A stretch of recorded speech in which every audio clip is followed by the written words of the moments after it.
try to measure a circle. The diameter and radius are easy. They're just straight lines you can measure with a ruler. But to get the circumference, you'd need measuring tape or a piece of string, unless there was a better way. Now, it's obvious that a circle's circumference would get smaller or larger along with its diameter. But the relationship goes further than that.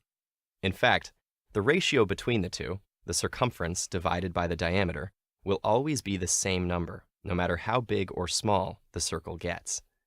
Historians aren't sure when or how this number was first discovered, but it's been known in some form for almost 4,000 years.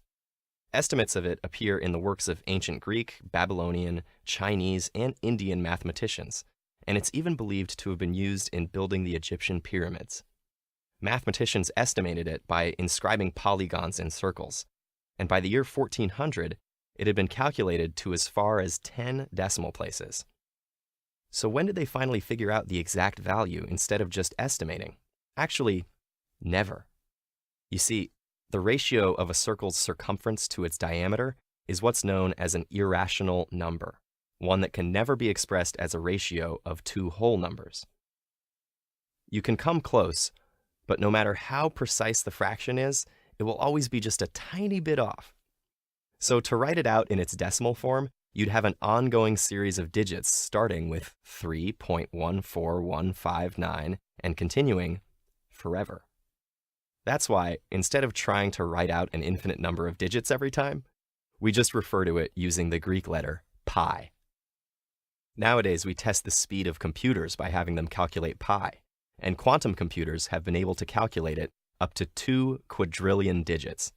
People even compete to see how many digits they can memorize, and have set records for remembering over 67,000 of them.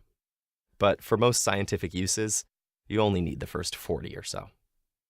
And what are these scientific uses? Well, just about any calculations involving circles, from the volume of a can of soda to the orbits of satellites.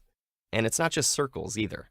Because it's also useful in studying curves, pi helps us understand periodic or oscillating systems like clocks, electromagnetic waves, and even music. In statistics, pi is used in the equation to calculate the area under a normal distribution curve, which comes in handy for figuring out distributions of standardized test scores, financial models, or margins of error in scientific results.